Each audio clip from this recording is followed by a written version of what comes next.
गजर कीर्तनाचा। माझे मजकळ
दया सिंधू बना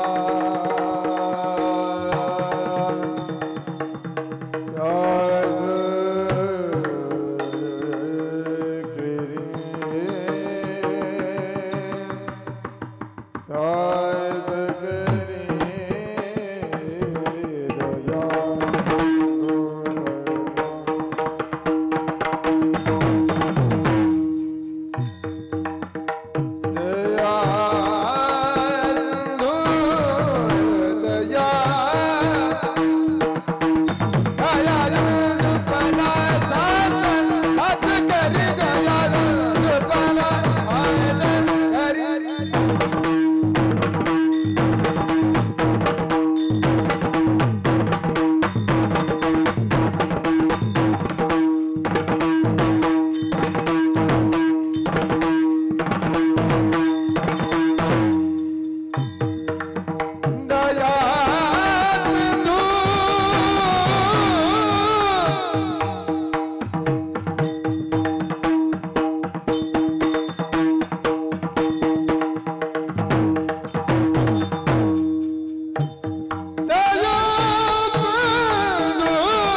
अभंग जगद्गुरु तुकोबरायांचा तुकोबरा या अभंगाद्वारा भगवंताशी काही संवाद करतायत। संवाद हा भगवंताशी जेव्हा संत करतात तो तीन प्रकारचा संवाद असतो। काही संवादामध्ये संतही देवाला बोलतात आणि देव सुद्धा संतांना बोलतात। काही संवादामध्ये फक्त भगवंत बोलतात आणि संत ऐकतात आणि काही संवादामध्ये केवळ संत बोलतात आणि भगवंत ऐकतात। असे तीन संवाद आहेत। त्यापैकी आजचा जो अभंग आहे याच्यामध्ये केवळ संत बोलतायत आणि भगवंत ऐकतायत। हा संतांचा आणि भगवंताचा संवाद या अभंगाद्वारे जगद्गुरु तुकोबराय प्रतिपादित करतायत। विठ्ठल विठ्ठल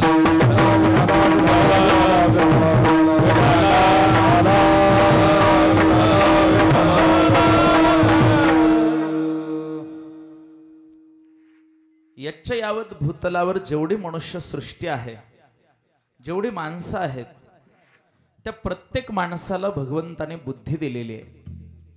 आणि नुसती बुद्धी दिली नाही तर त्या बुद्धीची क्षमता अफाट आहे। बुद्धीनं काय मिळवता येत नाही। इतर प्राण्यांच्या तुलनेत, सृष्टीतल्या इतर जीवांच्या तुलनेत मनुष्याकडे जी बुद्धी आहे त्या बुद्धीची तुलना दुसऱ्या कुणाशीच होऊ शकत नाही। एवढी बुद्धी मनुष्याकडे आहे।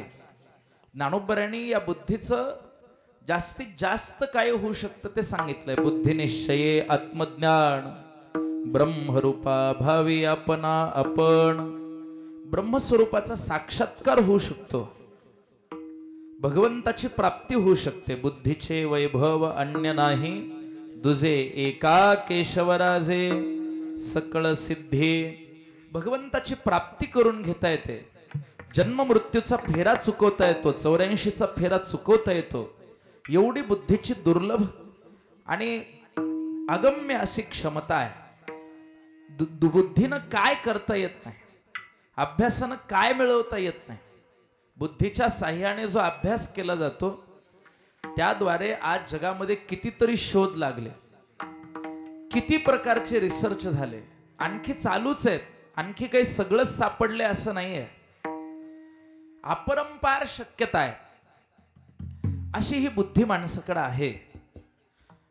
परंतु असं आहे ना की बुद्धी असली तरी, आपल्याकडं मनशक्ती असली तरी, आपल्याला योग्य काय आणि अयोग्य काय हे कळत असलं तरी आपण त्याच्यातल्या योग्य मार्गाचाच उपयोग करू आणि अयोग्य सोडू असं मात्र घडत नाही.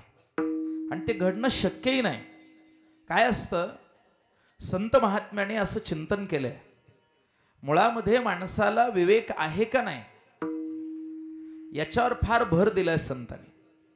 माणसाचं जीवन म्हटलं की ते विवेक प्रधान असलं पाहिजे. ज्ञानोबराय म्हणतात, म्हणून विशेष अति आदरू विवेकावरी. सार काय असार काय, आत्मा काय अनात्मा काय, सत काय असत काय, या सगळ्याचा विवेक होणं हाच वेदांताचा उद्देश आहे. सत असतचा विवेक, आत्मा अनात्म विवेक, विवेक दृष्टी मनुष्याकडे येणं गरजेचं आहे.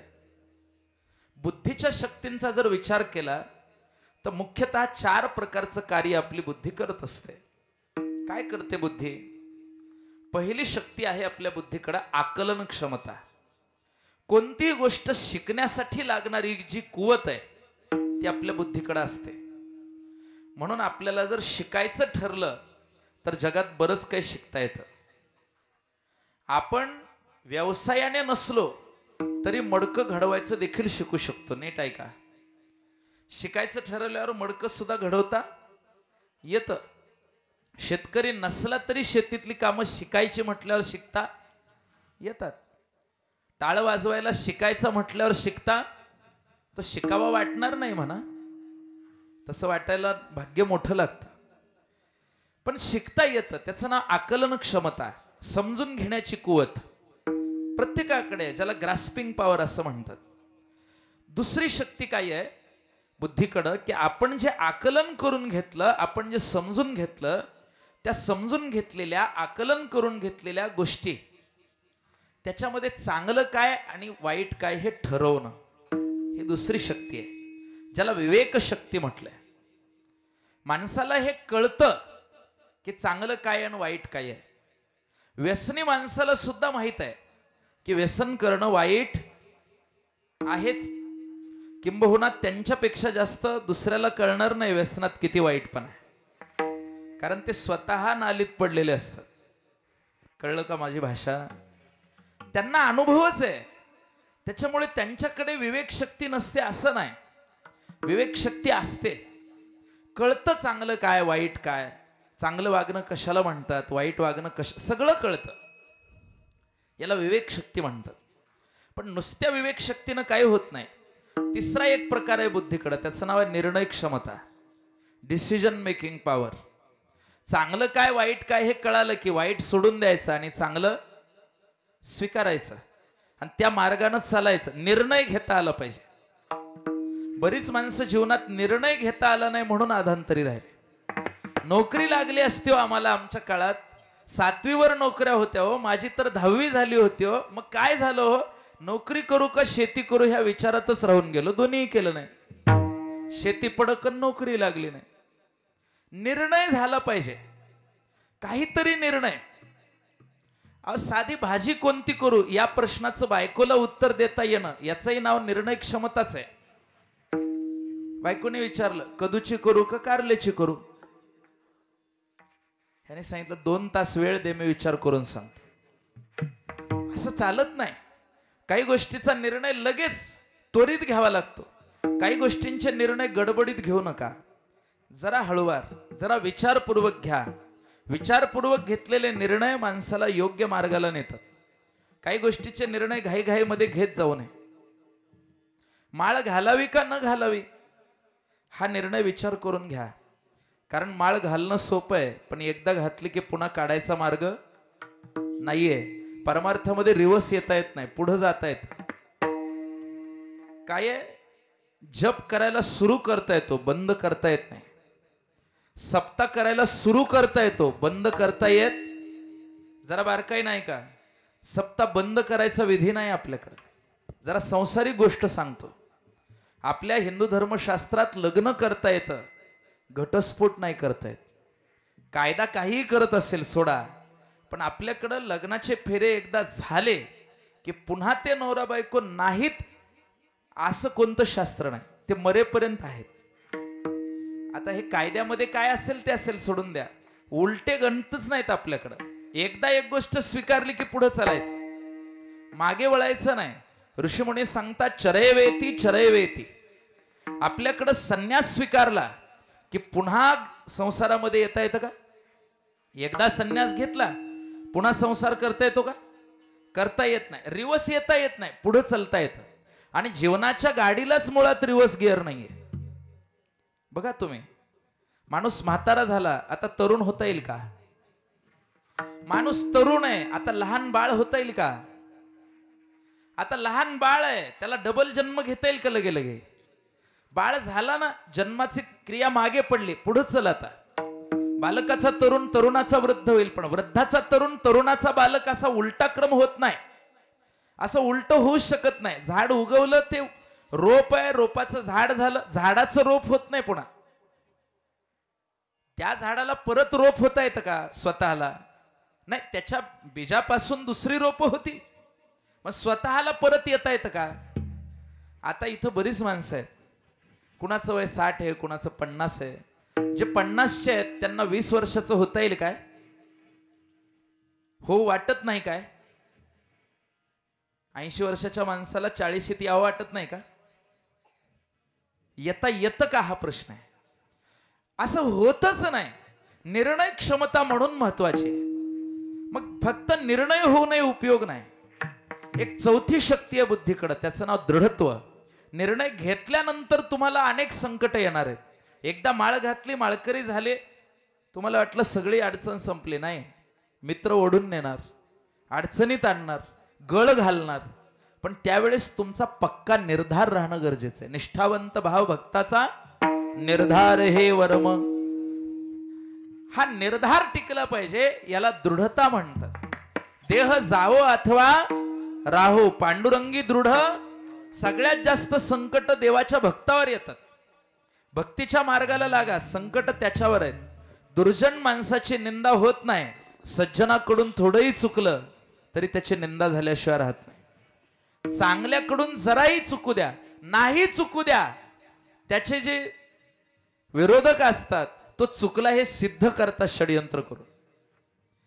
ही रीत आहे जगाची, आणि ही रीत एवढी मोठी आहे, तुम्ही काहीही करा. माणूस नेहमी त्याच झाडाला दगड मारतो ज्या झाडाला चांगली गोड फळं येतात.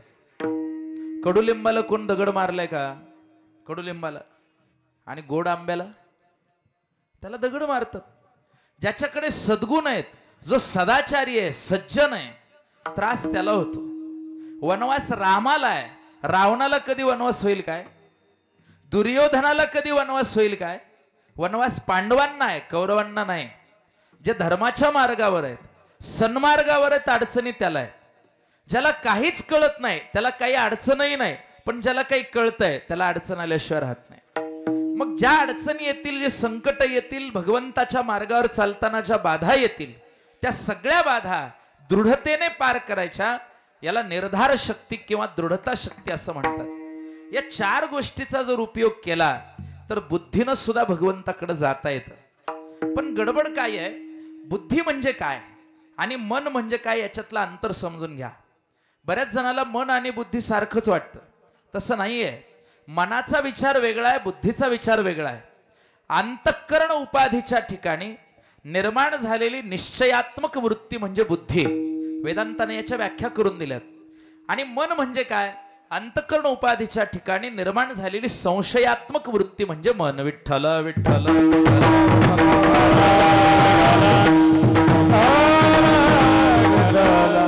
आता अंतःकरण उपाधीच्या ठिकाणी निर्माण झालेली निश्चयात्मक वृत्ती म्हणजे बुद्धी. मग बुद्धी निश्चय आत्मज्ञान ज्ञानोबराय म्हणतात. निश्चय झाला की त्याला बुद्धी म्हणायचा, निश्चय न झाला की त्याचं नाव बुद्धी नाही. बरं, आता कठोपनिषदामध्ये आपल्या या मनबुद्धीचं स्थान कुठं आहे याचा एक फार गोड असा मंत्र आहे, ऐका. ओम आत्मानं रथिनं विद्धि शारीरं रथमेव च इंद्रियाना ययानाहुर मनः प्रग्रहमेव च बुद्धिं सारथिर्यस्तु. काय वर्णन केलंय? आत्मा हा या शरीर रूपी रथाचा मालक आहे. शरीर म्हणजे रथ आहे, इंद्रिय हे या शरीर रूपी रथाचे घोडे आहेत, मन हा इंद्रिय रूपी घोड्यांचा लगाम आहे आणि या देहरूपी रथाचा सारथी म्हणजे आपली बुद्धी आहे. बघा, थोडंसं समजून घ्या. बुद्धीला सारथी म्हटलंय आणि मनाला लगाम म्हटलंय. सारथ्यामध्ये आणि लगामात काय अंतर आहे? ड्रायव्हर मध्ये आणि ब्रेक मध्ये काय अंतर आहे? तो अंतर बुद्धीमध्ये आणि मनामध्ये आहे. मन म्हणजे ब्रेक आहे. मनः प्रग्रहमेवच. प्रग्रह म्हणजे त्या लगामाचं नाव आहे प्रग्रह. ब्रेक म्हणजे मन, पण लावायचं कोणी? त्याचं नाव बुद्धी. निश्चय करायचं कोणी? गीतेमध्ये भगवान बोलतात व्यवसायात्मिका बुद्धी रेकेह कुरुनंदन. आता मन बुद्धीतलं अंतर थोडंसं तुम्हाला लक्षात आलं. बुद्धीचे 4 कार्य आपण पाहिले. मनाचे काय 4 कार्य आहेत? मनाचे पण 4 कार्य आहेत बरं का. ज्ञानोबरांनी मनाबद्दल बोलताना ज्ञानेश्वरीत असं म्हटलंय, वाया मन हे नाव एरवी कल्पनाची सावेव जयाचे निसंगे जीव दशा वस्तू. या मनाला मन हे नाव उगीच आहे म्हणे. मनाला मन हे नाव उगीच आहे. कल्पनाच एकत्र आली, कल्पनेचं जाळं झालं की त्याचं नाव मन आहे, ज्याच्यामुळे जीवाला जीवदशा प्राप्त झाली. अंतःकरण उपहित चैतन्याच्या ठिकाणी अविद्या उपाधी आली आणि अविद्योपाधीचा परिणाम म्हणून त्या मन आदी उपाधीची धारणा जीवात्म्याने केली. आता इथपर्यंत सगळं वेदांताचं चिंतन ठीक आहे. मनाचे कार्य 4 कोणते? पहिलं कार्य आहे मनाच्या ठिकाणी संकल्प नावाचं कार्य. मी असं करावं, मी तसं करावं, असं जे वाटतं याचं नाव संकल्प आहे. पण केलेला संकल्प टिकून राहत नाही, पुन्हा प्रश्न निर्माण होतो, नाही केलं तर नाही का जमायचं? सरळ सरळ गोष्ट आहे. जसा जसा समय बदलेल, परिस्थिती बदलेल, तसा विकल्प यायला लागतो. एक माणूस उंच झाडावर गेला आणि तिथून पाय निसटला त्याचा झाडावरनं. त्याला वाटलं आता मी खाली पडून मरतो. त्याने जीव वाचावा म्हणून नवस केला. हनुमानजीच्या नावाने 2000 माणसं जीव घालीन देवा वाचव म्हणल्याबरोबर एका फांट्यावर अडकलं. ते खाली पडलं नाही. अडकल्यानंतर त्याच्या मनात विचार आला, आता मी मरणार नाही, पण म्हणला 2000 माणसाचा उगच नवस केला, जरा जास्त झाले. म्हणला हनुमानजी क्षमा करा, 500 माणसं जीव घालतो. ज्या फांट्यावर अडकल तर ते फांटा काढकून मोडला, निसटलं, आणखी निसटलं. म्हणला हनुमानजी 500 नाही 1000 वाचवा. मग ते बुडावर अडकलं. त्याला वाटलं बरं झालं वाचलो, 1000 का जीव घालणं. पण खाली बघितलं तर 3च फूट राहिलं होतं. अरे अरे म्हणला 1000 उगच. म्हणलं हनुमानजी 300 जीव घालतात. हे काय विकल्प चालू आहे मनाचा. आधी संकल्प आहे. 2000 माणसाचा संकल्प झाला, 500चा विकल्प आला. 1000चा संकल्प झाला, 300चा विकल्प आला. हे मनाचे कार्य आहेत. काकड्याला पहाटे उठावं, 4 वाजता काकडा करावा, संकल्प. पण 4 वाजता उठताना मन म्हणतंय रोज कुठं उठावं, सगळे थोडेच उठतात, एक दिवस नाही उठलं तर नाही का जमत, जरा पडतो, 1 तासानं उठतो. याचं नाव विकल्प आहे. विकल्पामुळे किती हानी आहे तुम्हाला सांगतो. प्रभू रामाचा राज्याभिषेक होणार होता. इंद्राला वाटलं की राम राज्याभिषेक झाला तर दैत्यांच्या बंदिशाळेतून, रावणाच्या बंदिशाळेतून आम्हाला कोण सोडवेल? 33 कोटी देव रावणाच्या बंदिशाळेत आहेत. इंद्रानं विचार केला रामाचा राज्याभिषेक नाही झाला पाहिजे. ते सरस्वतीकडे गेले, शारदेला प्रार्थना केली, माते काही करून रामाचा राज्याभिषेक होऊ देऊ नका. शारदांबेनं सांगितलं, इंद्रा कधीतरी चांगलं काम सांगत जा रे, नेहमी काहीतरी विध्वंसाचे काम सांगतोस. राज्याभिषेक होऊ दे म्हणून म्हणणार नाहीस, होऊ देऊ नका, मोडा. कसा रे इंद्रा म्हणे माते एवढे वेळेस ऐका आम्ही रावणाच्या बंदीशाळेत अडकलोय आम्हाला सोडवायला फार अडचणी आहेत रामप्रभूचा राज्याभिषेक झाला तर हे होणार नाही कसंही करून अडवा काय केलं शारदेनं काही नाही अयोध्येतली सगळ्यात कमजोर बुद्धीची व्यक्ती कोण कैकेयीची दासी काय नाव मंथरा जिचं मन थाऱ्यावर नाही तिचं नाव तिला गाठलं आणि तिच्या बुद्धीमध्ये विकल्प घातला मंथरेनं तो विकल्प कैकेयीच्या बुद्धीत घातला आणि कैकेयीनं तो विकल्प दशरथाच्या समोर मांडला त्या विकल्पाचा परिणाम काय झाला माहितीये राम राज्याभिषेकाच्या जागी श्रीराम वनवास झाला हे विकल्पाचे परिणाम आहेत विकल्प कशाला म्हणायचं योगशास्त्रामध्ये समाधीपादात विकल्पाची व्याख्या आहे शब्द ज्ञानानुपाती वस्तुशून्य विकल्प हा केवळ शब्दानं बुद्धीत भेद करणं आणि खरं काहीच नसणं याचं नाव विकल्प आहे एखादा मुलगा आर्मीमध्ये भरती व्हायला चालला देशभक्तीनं भारावलेला व्यायाम वगैरे करतो भरती जवळ आली एक माणूस आला आणि मला कशाला जातो बॉर्डरवर गेला की गोळ्या घालून मारतात त्याच्यापेक्षा इथंच धंदा टाक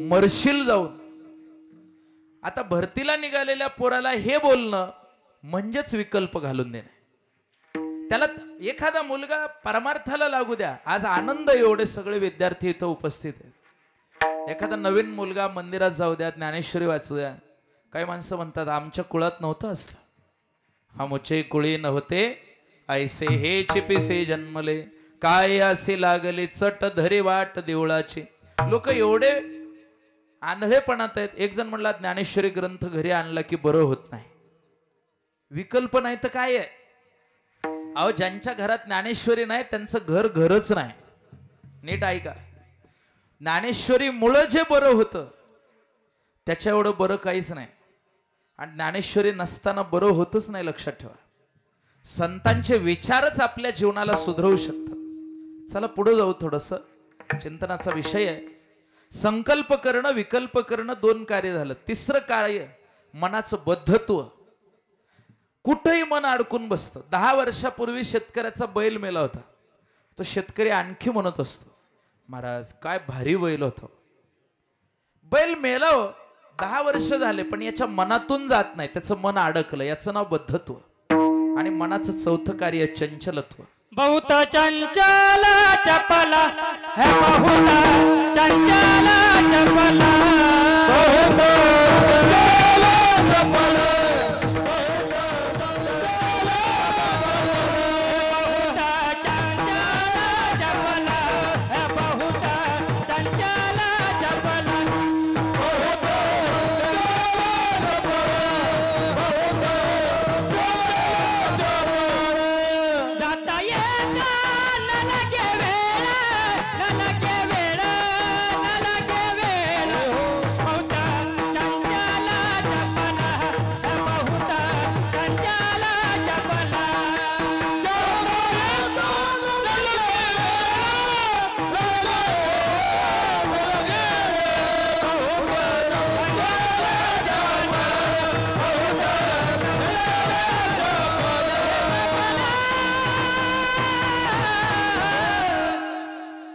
सांगतं मधुकरो मीनो मृगो मा मनो पंचमकारो चंचलः 5 म या अक्षरापासून चंचल गोष्टी आहेत कोणत्या कोणत्या मधुकर म्हणजे भुंगा चंचल आहे इकडे तिकडे इकडे तिकडे सारखा मीन मासा मासा बघा कसा सळ सळ सळ जातो मृगो हरिण चंचल आहे की नाही आत्ता इथे म्हणता म्हणता गेलं मृगो मा म्हणजे लक्ष्मी लक्ष्मी चंचल आहे एक जणाच्या खिशात राहत नाही राहते काय आणि राहत असती तर व्यवहार कसा चालला असता ती चंचल आहे म्हणूनच बरं आहे एकाकडून दुसऱ्याकडे दुसऱ्याकडून तिसऱ्याकडं हे चंचल आहे लक्ष्मी कायम राहत नाही आपल्या खिशात 20 रुपये येऊ द्या किती दिवस राहतील नाही राहत उद्याच राहत नाही 8 दिवस राहत नाही किती ठेवायचा प्रयत्न करा किती दिवस काही काही जणांनी 500च्या नोटा सांभाळून ठेवल्या होत्या 1000च्या सांभाळून ठेवल्या होत्या जाऊच द्यायच्या नाही म्हणून सांभाळल्या शेवटी कशाही करून गेल्याच कळलं ना लक्ष्मी चंचल आहे हो आणि 5वा मकार आहे मन चंचल आहे मग ह्या पाचीमध्ये सगळ्यात जास्त चंचल काय? सगळ्यात जास्त मन चंचल आहे, एका जागी स्थिर राहत नाही. मनाचे काय गुण आहेत, मनाचा काय स्वभाव आहे याचा विचार संतांनी फार गोड केलाय. मनाचा स्वभाव कसा आहे? थोडी ताकद द्या दादा. मनाचा स्वभाव कसा आहे बघा. मनाला तुम्ही जी गोष्ट करू नको असं म्हणाल ती गोष्ट करायचा फार छंद आहे. जसं लहान लेकराला सांगितलं, बेटा इथे लाईटचा बोर्ड आहे, हात लावू नको. ते म्हणतो हो, पण सांगणारा गेला की एकदा तरी बोट लावून बघतो.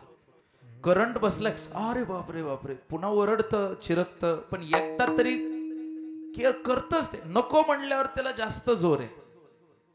मनाचा स्वभाव आहे. आता मी सांगतो, कीर्तन सुटलं ना, ते मंडपाच्या दारापाशी एक मूर्ती ठेवलेली आहे, तिकडं कोणी बघायचं नाही बरं का. जाताना कोणी बघायचं नाही. नवीन मूर्ती आहे, मंदिरातली नाही, इथं आहे. नाही ना बघणार? तेव्हा का बघितलं माणसांनी? काही मूर्ती वगैरे नाहीये, मी उगी म्हणलं तुम्हाला. काय बघायचं ते बघा. विनोदाने एक गोष्ट लक्षात घ्या, नको म्हणलं की मनाला जास्त छंद लागतो. तुम्हाला सांगतो, एका गुरुकडे एक शिष्य होता सेवेला. किती दिवस? 22 वर्ष सेवा केली. जुना काळ आहे बरं, आता शिष्य एवढे टिकत नाहीत. 22 वर्ष टिकणं सोपं नाही. शिष्य म्हटला, महाराज आता मी घरी जाऊ का? म्हणे जा बेटा. नाही महाराज, 22 वर्ष सेवा केली. म्हणले केली ना, जाऊ का घरी? जा ना. नाही सेवा 22 वर्ष. हो ना. जाऊ का घरी? जा ना. नाही जाऊ का घरी? अरे जा ना बाबा. नाही पण महाराज एवढी सेवा केली, मग मला काहीतरी. काहीतरी म्हणजे काय? काय पाहिजे? महाराज तुमच्याकडे 8 सिद्धी आहेत, मला एक तरी द्या. अष्टमहासिद्धी आहेत तुमच्याकडे, मला एक तरी सिद्धी द्या. गुरुनी सांगितलं काही नाही, घरी जा, चंदनाचा पाठ घे, चंदनाची माळ घे, 2-3 अक्षराचा मंत्र सांगितला, आणि त्या चंदनाच्या माळेवर एक माळ जप केल्याबरोबर तुला एक सिद्धी मिळेल. फक्त अट एवढीच आहे, जप करताना माकडाचा चेहरा आठवायचा नाही.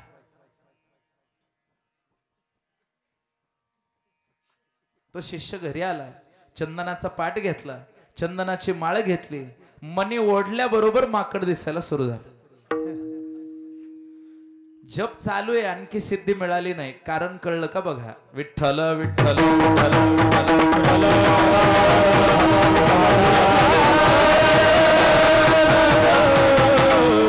हे मन एवढं विचित्र आहे ना. मन स्थिर नाही माझी ये हाती.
मन स्थिर नाही हती इंद्रिये धावता नावरती. मन स्थिर नसणं ही मुख्य अडचण आहे आपली. किती या मनाला सगळ्यात सूक्ष्म स्तरावर नेलं की त्याचं नाव चित्त आहे. चित्ताच्या वृत्तीचा विलय करणं म्हणजेच योग आहे. योग चित्तवृत्ती निरोधाः समाधी पादात म्हटलंय. वृत्ती 5 आहेत: प्रमाण वृत्ती, विपर्य वृत्ती, विकल्प वृत्ती, निद्रा वृत्ती, स्मृती वृत्ती. किंवा व्यास भाष्यामध्ये त्याने मूढ वृत्ती, क्षिप्त वृत्ती, विक्षिप्त वृत्ती, एकाग्र आणि निरोध वृत्ती अशा 5 वृत्तीचा विलय करणं सांगितलं.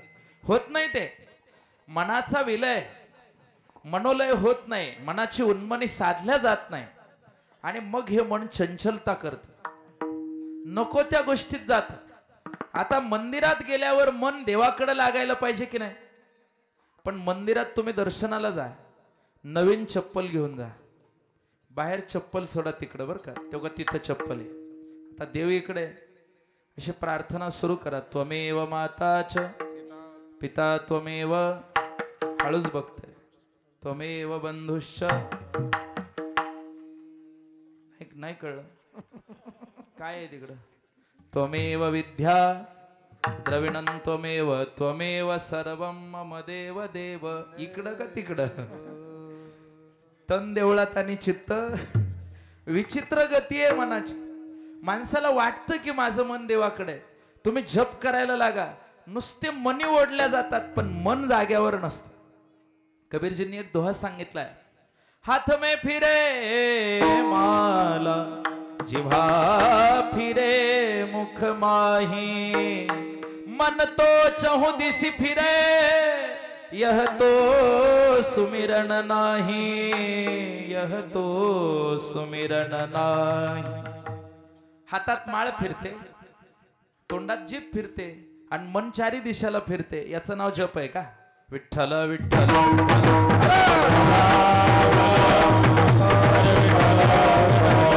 मन जाग्यावर आहे का नाही हा मूळ प्रश्न आहे.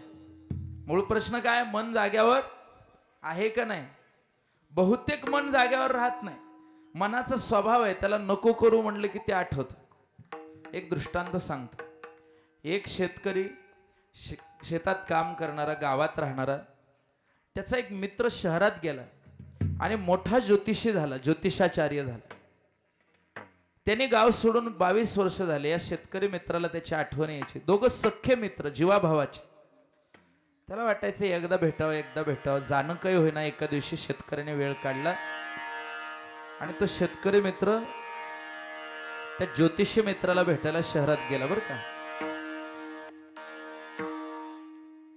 मग गेल्यानंतर विचारत विचारत गेला कोणती गल्ली, आणि शहरामध्ये माणसाच्या नावावरून घर सापडत नाही बरं.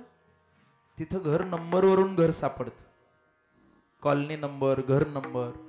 खेड्यात गरज नाही घर नंबरची. फलाने रावचं घर कुठे म्हणले की माणसं सांगतात इथून पुढे जा, लगेच आहे. शहर आहे. पोचला, त्याच्या गेटवर पोचला की तो घरातून खाली उतरत होता. वा वा वा, फार भेट झाली, आनंद झाला, एकमेकाला मिठीच मारली. दोघं मित्रच के. वा वा, बरं झालं म्हणे, खूप दिवसांनी आलात. मलाही यायचं होतं पण काही जमलं नाही, तुम्हीच आलात, बरं झालं. असं करा म्हणे, तुम्ही घरी बसा, मला जरा 2-4 घरी जायचंय, भविष्य सांगायला, ज्योतिष सांगायला. मी परत येतो, मग आपण दोघं बोलत बसू.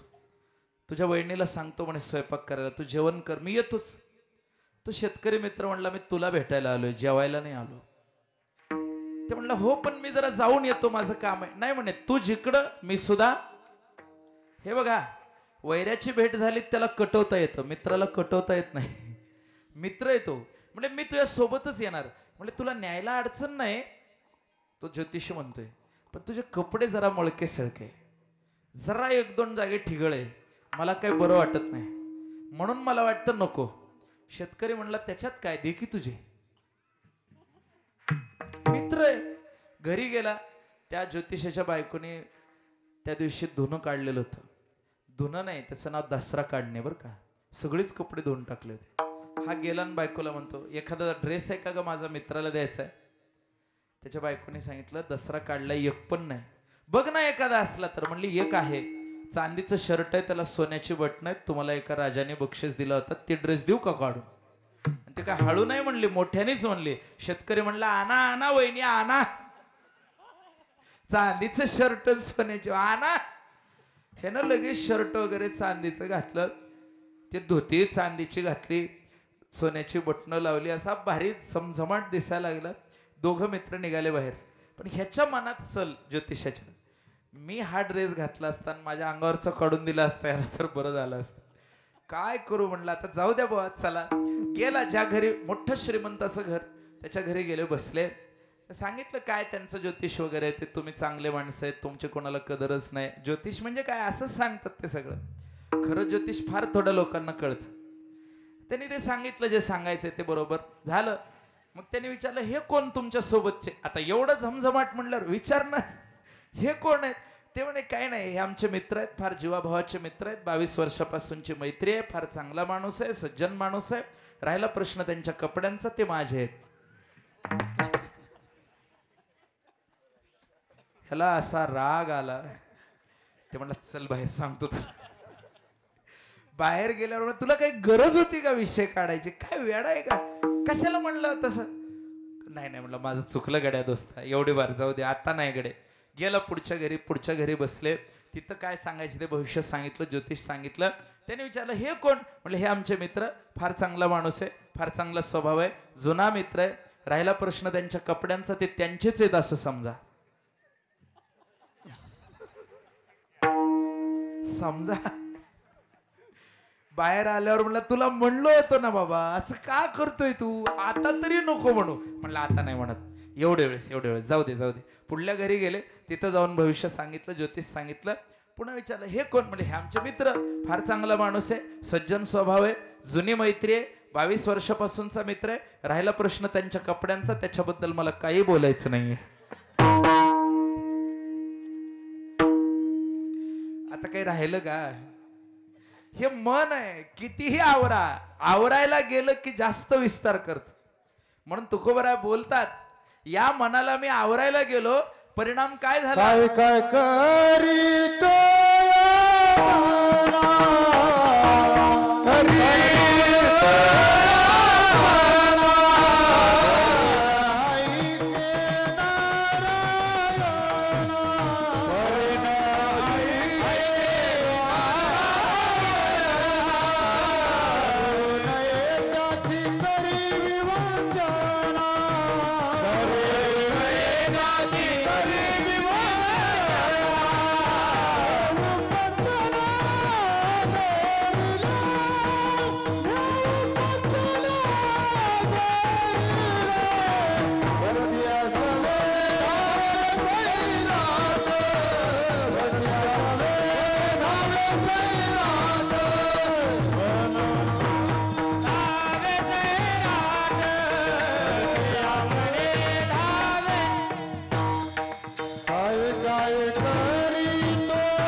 आणि विवेक या 6 साधनांचा विचार वेदांत शास्त्र करतं. त्याच्यापैकी शम आणि दम हे मनाला आवरण्यासाठीच आहेत. तपामध्येही शारीरिक, वाचिक आणि तपापैकी मानसिक तप श्रेष्ठ आहे. गीतेच्या 17व्या अध्यायात 3 तपाचा विचार केलाय. शारीरिक तप कसा आहे? शारीरिक तप म्हणजे काय? देवद्विज गुरु प्राज्ञपूजनम अहिंसा शौचमार्जवम. देवाची सेवा करणं, संतांची सेवा करणं, आई वडिलाची सेवा करणं, हे शारीरिक तप आहे. या सेवेसी किर शरीरे लोन कीजे, हे शारीरिक तप आहे. वाणीचं तप काय आहे? अनुद्वेगकरम वाक्यम सत्यम प्रियम हितम चयत. असं बोलावं की आपण बोलल्यावर कुणाला उद्वेग होऊ नये, ते सत्य असावं, ते हिताचं असावं आणि ते प्रिय वाटावं. काय आहे? सत्य बोललं की ते प्रिय वाटत नाही, प्रिय बोललं की ते हिताचं नसतं. खरं, हिताचं आणि प्रिय वाटणारं कुणाला दुःख न होणारं बोलणं हे केवळ संतांकडे. ज्ञानोबरांची भाषा बघा, साचा आणि मवाळ, मितुल्या आणि रसाळ, शब्द जैसे कल्लोळ अमृताचे, किंवा मुखी अमृताची वाणी, देह देवाचे कारणी, मनप्रसाद सौम्यत्वम स्थैर्यम आत्मविनिग्रहम. 17व्या अध्यायात भगवान बोलतात, बाबा मनाच्या ठिकाणी पूर्ण स्थिरता असणं हे मानसिक तप आहे. तपाच्या बाबतीमध्ये सुद्धा मनाला आवरण्यासारखं तप मोठं दुसरं कोणतंही नाही. समाधी षटकाचा संपूर्ण विचार हा मनाभोवती आहे. हे मन देवाला अर्पण करा. भगवंताने 9व्या अध्यायात तसं सांगितलंय, मन्मन्ना भव मद्भक्तो मध्याजिमाम नमस्कुरु मामे वैश्यसी युक्त्वय वमात्मानं मत्परायणः. अर्जुना, तू तुझं मन मला अर्पण कर. तू मन हे मेची करे माझी या भजनी प्रेम धरे, सर्वत्र नमस्कारे मज एकाते. भगवान म्हणतात की मन मला अर्पण कर. आणि अर्जुनाने समस्या तीच सांगितली, देवा तुम्ही सांगितलेलं सगळं ज्ञान मला कबूल आहे, पण अडचणी ही आहे की माझं मन मला आवरत नाही. चंचलम हे मन कृष्ण प्रमाथी बलवत दृढम. देवा हे मन फार चंचल आहे. आवरायला गेलं की वारा मुठीत धरताना जसा वारा निष्ठून जातो तसं हे मन निष्ठून जातं. वायोरी व सुदुष्करम. या मनाला कसं आवरायचं? तर अभ्यासेनं तू कोणते वैराग्येन च गृह्यते. अभ्यास वैराग्याभ्याम तन्निरोधः असं वर्णन केलंय. पण अभ्यास वैराग्यानेही मन आवरणं सोपं नाही. म्हणून या मनाला आवरण्यासाठी भगवंतालाच प्रार्थना करायची. हा तुकोबराने त्याच्यापेक्षा एक प्रशस्त मार्ग काढला आणि देवाला प्रार्थना केली, देवा माझ्या जीवनामध्ये असलेले जे काही अवगुण आहेत, दुर्गुण आहेत ते मला कळतात. चांगलं काय वाईट काय कळतं, पण चांगलं करत नाही आणि वाईट सुटत नाही, ही माझी अडचण आहे. जानामि धर्मम नच मे प्रवृत्ती, जानामि अधर्मम नच मे निवृत्ती. मला धर्मही कळतो आणि अधर्मही कळतो, पण धर्माने मी वागत नाही आणि अधर्म माझा सुटत नाही. याचं कारण माझं मन मला आवरत नाही. ही माझी मुख्य समस्या आहे. मला माझ्यातले दोष दिसतात, मला माझ्यातली उणीव कळते, पण कळून उपयोग नाही. मन आवरता आवरत नाही, ही माझी अडचण आहे. प्रथम चरण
अनावर. दादा थोडी ताकद द्या, मध्ये मध्ये कमी होऊन चाललंय. थोडं 1 इंच दुरून बोलला ना, आवाजच येईना बघा. करा जरा त्याला बरोबर, गोड करा. द्या. जेवढी साखर टाकतेल तेवढी टाका. ठीक आहे ना? विठ्ठल विठ्ठल. अवगुण शब्द काय आहे? व्याकरणाच्या दृष्टीने विचार केला तर आव हा उपसर्ग आहे. स्थितीच्या विरुद्ध दशा सांगण्यासाठी आव उपसर्ग आहे. जिथं जिथं गुण आहे त्याच्या विरुद्ध दोष या प्रवृत्तीला निर्देश करण्यासाठी अवगुण शब्द आहे. आता दोष म्हणायचं नाही, काय म्हणायचं? अवगुण म्हणायचं. खर तर दोषच. माझे मज कळ येती दोष असं म्हणता आलं असतं, पण दोष नाही. कारण दोष म्हणजे गुणाच्या एकदम विरुद्ध झाले. अवगुण म्हणजे काय सांगू? दोष हा शेवटी गुणापेक्षा कमी ताकदीचा. कशाची ताकद आहे जगात? दोषाची का गुणाची? बोला. किंमत कशाला आहे? दोषाला का गुणाला? कशाची किंमत करावी? दोषाची का गुणाची? पण काही काही गोष्टीला दोष म्हणता येत नाही, ते गुणच असतात पण विचित्र प्रकारचे असतात. काही माणसांचा गणिताचा अभ्यास खूप चांगला आहे. गणिताचा अभ्यास चांगला असणं हा गुण आहे का दोष आहे? गुण आहे की नाही? पण काही माणसांचं गणित एवढं पक्का असतं की उद्या येणारे अंक ते आज सांगतात. याला दोष म्हणता येत नाही, याला अवगुण म्हणतात. कळलं का? चांगल्या गोष्टीचं असं काहीतरी विचित्र वाटोळ करून टाकतात, त्याला अवगुण म्हणतात. काय आहे, काही माणसांनी शोध लावले, विचित्र शोध लावले. विचित्र, चांगले शोध नाही, चुकीचे शोध लावले, ज्याच्यामुळे काहीतरी नाश होणार आहे असे शोध लावले. त्याचं नाव अवगुण आहे. बरं का? गुणच आहे पण त्याचा वापर वाईट गोष्टीसाठी चाललाय. तसं माझे अवगुण मला कळतात. आता गुणांचा थोडा जरा अध्यात्माच्या दृष्टीने विचार सांगतो. विनोदाचा भाग जाऊ द्या. भगवंताच्या बाबतीमध्ये जर विचार केला तर भगवंताचं स्वरूप हे दोन प्रकारचं आहे, सगुण आणि निर्गुण. तुझं सगुण म्हणो की निर्गुण रे, सगुण निर्गुण एकू गोविंद रे. सगुण आणि निर्गुणात काय फरक आहे? ज्या स्वरूपामध्ये, ज्या परब्रह्म स्वरूपामध्ये उपाधी यत्किंचितही नाही, अशा नित्य नैरूपाधिक निर्विकार स्वरूपाला निर्गुण अशी संज्ञा शास्त्रकार देतात. दुसरा प्रकार आहे सगुण, ज्याला शबल ब्रह्म किंवा अपर ब्रह्म अशी शास्त्राने दिलेली संज्ञा आहे. जेव्हा भगवंतानी माया उपाधीचा स्वीकार करून या सृष्टीमध्ये अवतार धारण केला तेव्हा त्याला ईश्वर अशी संज्ञा आहे. त्या ईश्वर रूपाला सगुण असं म्हटलंय. जोपर्यंत ते परब्रह्म आहेत तोपर्यंत निर्गुण आहेत, पण जेव्हा ते अपर ब्रह्म किंवा शबल ब्रह्म झाले, अर्थात माया उपाधीचा स्वीकार केला, तेव्हा त्यांना सगुण ब्रह्म म्हणतात किंवा सगुण साकार असं त्यांना म्हणतात. काय अंतर आहे दोन्हीमध्ये? एक उपाधियुक्त आहे ते सगुण आहे, जे उपाधी रहित आहे, नामरूप क्रिया हा भेद ज्याच्याकडे नाही ते निर्गुण आहे. निर्गुणाची स्थिती सूक्ष्म आहे, सगुणाची स्थिती स्थूल आहे. सगुण आपल्या बुद्धीला कळतं आणि निर्गुण हे बुद्धीच्या पलीकडे आहे. निर्गुण आपल्या बुद्धीच्या पलीकडे. निर्गुण स्वरूपाची उपासना वेगळी आहे. मुंडकोपनिषदात मंत्र आहे, ओम प्रणवो धनुष्यरो ह्यात्मा ब्रह्मतल्लक्षमुच्यते अप्रमत्तेन वेद्धव्यम शरवत्तन्मयो भवेत. ओंकार रूपी धनुष्यावर, प्रणव रूपी धनुष्यावर आत्मा रूपी बाण जोडायचा आणि ब्रह्मस्वरूपावर त्याचं विंदान साधायचं. प्रमाद रहित होऊन तन्मयतेने साधन केलं असता त्या सिद्ध ब्रह्मस्वरूपाची प्राप्ती होते. ही निर्गुणाची साधना आहे. पण सगुणाची साधना सोपी आहे. गोड तुझे रूप गोड तुझे, विटेवर उभा असलेला, कमरेवर हात ठेवलेला, चंद्रभागेच्या काठावर उभा असलेला रुक्मिणी पांडुरंग आठवला की सगुणाचं ध्यान झालं. ज्ञानदेव म्हणे सगुण हे ध्यान, नामपाठ मौन प्रपंचाचे, हे स्वरूप सगुणाचं ध्यान आहे. देवाचे रूप दोनच, एक सगुण दुसरं निर्गुण. पण जीवा करता सगुण निर्गुण हा भेद नाही. जीवाच्या दृष्टीने विचार केला तर तीन गुण, सत्वगुण, रजोगुण आणि तमोगुण. अविद्या उपाधी जी आहे ती विशुद्ध सत्वांशापासून निर्माण झालेली उपाधी नाही. पंचदशिकार विद्यारण्य स्वामींनी दोन्ही उपाधीचा विचार केला. माया उपाधी विशुद्ध सत्वापासून निर्माण झालेली ईश्वराची आल्हादिनी शक्ती आहे. मुळात ईश्वर शब्दाचा काय अर्थ आहे? ईश्वर शब्दामध्ये ईट धातू आहे. व्याकरणाच्या दृष्टीनं ईट इतिट तेनेशाम स ईश्वरहा, वरम वरताम प्रत्यय आहे. ईट इतिट तेनेशाम, जो नियंत्रण करणाऱ्यामध्ये सर्वश्रेष्ठ आहे त्याचं नाव ईश्वर आहे. कुणाचं नियंत्रण करतो? प्रकृतीचं नियंत्रण करतो.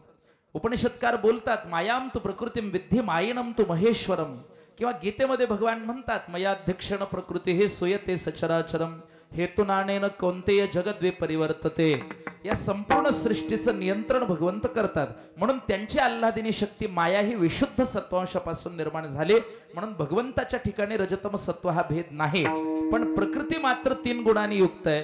ती प्रकृती जेव्हा सत्व हे गौण अंशामध्ये, प्रधान अंशामध्ये रजतम निर्माण होतं, त्यावेळेला अविद्या उपाधी रूपानं जीवाला प्राप्त होते. कल्पना अविद्या तेने झाला जीव, माया उपाधी शिव बोली जेते. त्या कल्पना अविद्येच्या उपाधीनं युक्त झालेल्या जीवाकडं सत्वगुण कमी, रजोगुण आणि तमोगुण जास्त आहे.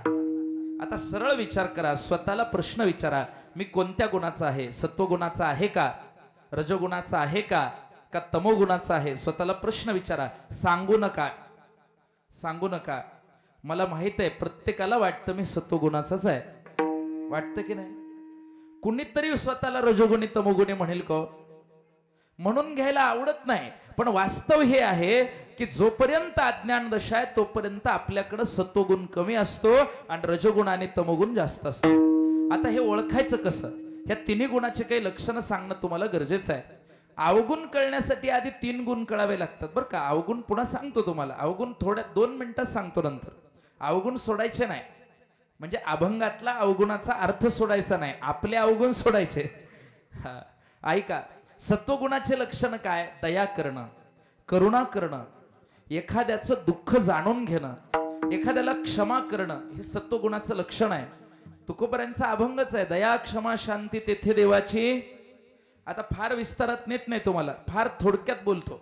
रजोगुणाचं लक्षण काय? कामवासना, क्रोध, हे रजोगुणाचे लक्षण आहेत. गीतेत भगवान बोलतात, काम येश क्रोध येश रजोगुण समुद्भवः महाशनो महापाप्मा विद्धेनमिह वैरिणम. तमोगुणाचे लक्षण काय? आळस आणि प्रमाद. आळस तमोगुणाचं लक्षण आहे. कीर्तनात बसल्या बसल्या डुलक्या लागतात, समजायचं सत्वगुण कमी झाला. कोणता वाढला? तमोगुण वाढला, म्हणून झोप यायला लागली. प्रमाद, कीर्तनाला जायचं विसरूनच गेले, तमोगुण वाढला. अति भयंकर क्रोध आला, तमोगुण वाढला. अतिक्रोध तमोगुणाचं लक्षण आहे. हे रजोगुण आणि तमोगुण जे आहेत त्यांचा अंगीकार इतका झाला की सत्वगुणाचा विसरच पडला, त्याचं नाव अवगुण आहे. विठ्ठल विठ्ठल.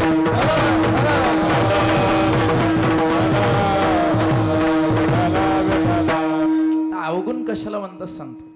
हे लहान लेकरं असतात ना, दिसायला फार गोंडस, इतके गोड असतात, पण लहान लेकरं काय खोड्या करतील सांगता येत नाही. बहुतेक सगळेजण भगवान कृष्णाची कॉपी पेस्ट करायला लागले. कृष्ण खोड्या करायचे, सगळे लेकरं खोड्या करतात. आम्ही असंच एका गावाला कीर्तनाला गेलो. मी त्यावेळेस कोट घालायचो अंगावर बरं का. कीर्तन सुटलं, जेवायला बसताना कोट अंगावरचा काढला आणि खुंटीला अडकून ठेवला.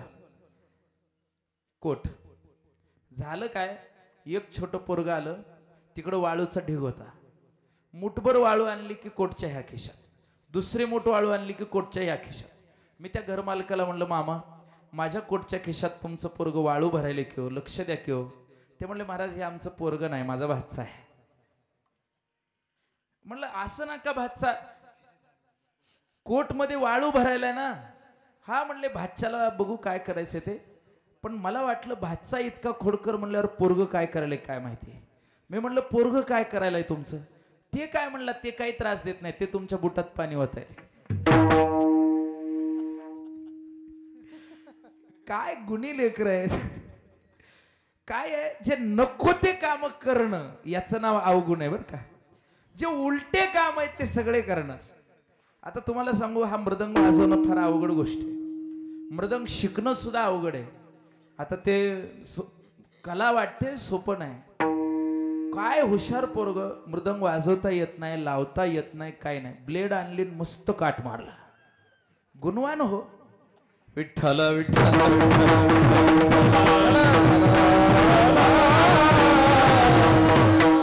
नको त्या गोष्टीमध्ये प्रवृत्ती होणं याचं नाव अवगुण आहे. अवगुण सांगण्यासाठी मी तुम्हाला उदाहरण दिले. जाऊ द्या, माझे अवगुण मला कळतात देवा, पण मन आवरत नाही. मग मन आवरत नाही म्हणून मन म्हणेल तिकडे जायचं का? नाही देवा, मला चुकीच्या मार्गाने जायचं नाही, मला तुमची प्राप्ती करून घ्यायचे. जरी माझ्या मनाला चुकीच्या वाटा सुचत असल्या तरी तुम्ही आड या आणि दयाळूपणा सिद्ध करा दुसऱ्या चरणात.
माझं मन विषय विकाराकडे जाईल, कामक्रोधाकडे जाईल, लोभाकडे जाईल, अहंकाराकडे जाईल, ईर्षेकडे जाईल, तिथं तिथं भगवंता तुम्ही आड या. आता आड उभा राहे नारायणा, माझ्यावर दया करा, कारण तुम्ही दयेचे समुद्र आहात. दया सिंधुपणा साच करे.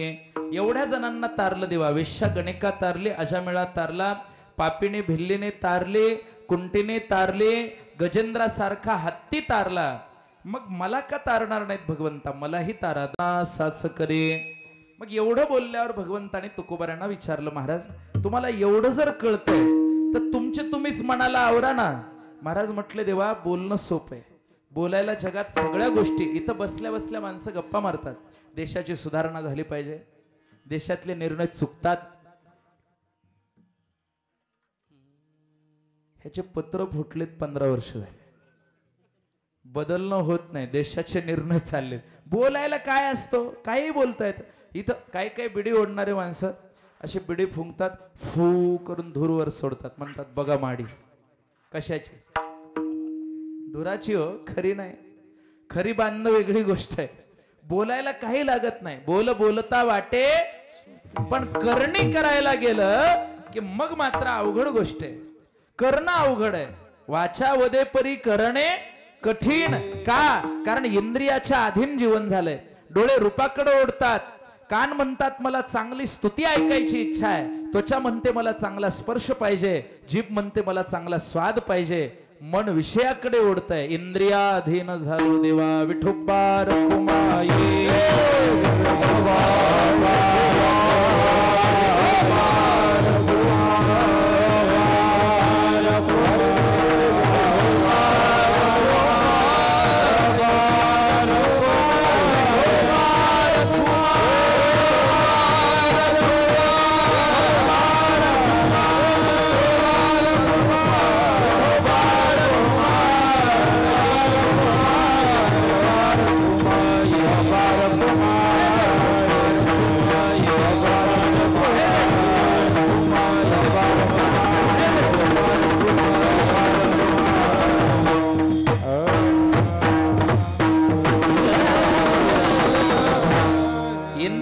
अधीन जीव इतका झाला की भर्तृहरी वैराग्य शतकात बोलून दाखवतात, भोगान भोगता वयमेव भोगता. चाल शेवटी घ्या बाबा, चाल शेवटी घ्या, वेळ संपलाय, 11ला 10 कमी आहेत, शेवटी चाल घ्या, विनंती करतो.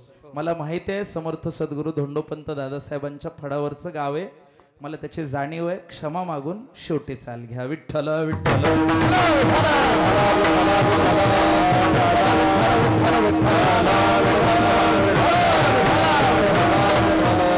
भर्तृहरी वैराग्य शतकामध्ये बोलतो, भोगान भोगता वयमेव भोगता, तृष्णान जीर्णा वयमेव जीर्णा. भर्तृहरी म्हणतो मी भोगायला गेलो, भोगांनी मला भोगून टाकलं, भोग मी भोगू शकलो नाही. मी म्हातारा झालो, माझं शरीर म्हातारा झालं, पण वासना कधी संपलीच नाही. अंगम गलितम पलितम मुंडम दशन विहीनम जातम तुंडम वृद्धो याती गृहीत्वा दंडम तदपि न मुंचती आशा पिंडम. ही जी वासनेची आणि तृष्णेची धाव आहे ती संपत नाही. म्हणून देवा तुम्ही आड या. आता आड उभा राहे नारायणा, दया सिंधुपणा साच करे.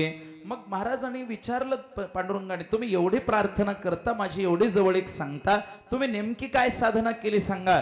तुकोबराय म्हणतात, देवा मी ज्ञानाची साधना केली, योग साधना केली, तपाची साधना केली, असं काही नाही. मी कोणती साधना केली मला विचारू नका.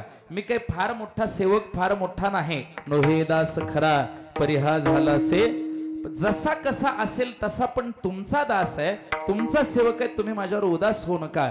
तुका म्हणे तुझा जैसा तैसा दास न धरे उदास मायबापा. का? कारण हे पांडुरंगात तुम्ही माझे मायबाप आहात आणि माझे मायबाप असल्या कारणानं तुम्ही माझ्यावर उदास न होणं हेच माझ्यासाठी हिताचे, माझ्या कल्याणप्रद आहे. लेकरू जरी चुकलं तरीही मायबाप त्याच्यावर उदास होत नाहीत, त्यांनी होऊ नये. एक जुनी म्हण आहे साधी, लेकराने मांडीवर शी केली तर कापायची का? नाही ना. तसं देवा मी तुमचं बाळ आहे, तुका म्हणे आम्ही मागावी आणि पुरवावी आळी. विठ्ठल बाप माय चुलता, विठ्ठल भगिनी आणि भ्राता, विठ्ठले विन चाड नाही गोता. तुका म्हणे आता नाही दुसरे आमचा मायबाप तू आहेस भगवंता. माय जगन्नाथ बाप जगन्नाथ अनाथाचा नाथ जनार्दन. म्हणून माझ्यावर उदास होऊ नका. तुका म्हणे तुझा जैसा तैसा दास न धरे उदास माय बापा. विठ्ठला विठ्ठला माणूर ग्रामस्थाने अतिशय आवडीनं हनुमानजीच्या आणि भगवान रुक्मिणी पांडुरंगाच्या कलशारोहणाच्या निमित्तानं भव्य दिव्य केलेले हे सप्ताहाचं आयोजन आहे. आणि या निमित्तानं उपस्थित सर्व हरिभक्तीपरायण महाराज मंडळी, गुणीजन वृंद, गायनाचार्य, टाळकरी, माळकरी, वारकरी, तसंच मृदंगाचार्य, आमचे हरिभक्तीपरायण संदीप महाराज किणीकर, आमचे सुहृदय असलेले अंतकरणातले असलेले हरिभक्तीपरायण सुनील महाराज किणीकर मृदंग सम्राट, तसंच सर्व गायनाचार्य, त्यांचे सर्व विद्यार्थी मंडळी, समस्त गावकरी मंडळ आणि माणूर गावातले सर्व तरुण युवक मंडळ, या सगळ्यांना खूप खूप आनंद वाटला. सगळ्यांची भेट झाली, दर्शन झालं. रोहणाचा सोहळा, रुक्मिणी पांडुरंगाची सुंदर मूर्ती, हनुमानजीची सुंदर मूर्ती, हे सगळं बघून माणूर माणूर नाही आळंदी आणि पंढरपूर झाले असं वाटतं. असा हा आनंदाचा सोहळा गावकऱ्यांनी आयोजित केलाय. युवकांचा सहभाग आहे, बालभजनी मंडळाची उपस्थिती आहे आणि तुम्हा सर्वांच्या दर्शनाचा योग आहे. झालेली सेवा समर्थ धोंडोपंत दादासाहेब महाराजांच्या चरणी समर्पित करतो, संतांच्या चरणी समर्पित करतो. मला या ठिकाणी बोलावलं याबद्दल आभारी आहे. झालेली सेवा भगवंताच्या संतांच्या चरणी समर्पित. वाणीला विराम. तेथ माझे जेवरले पायी कपन ज्ञानेश्वर माऊली महाराज.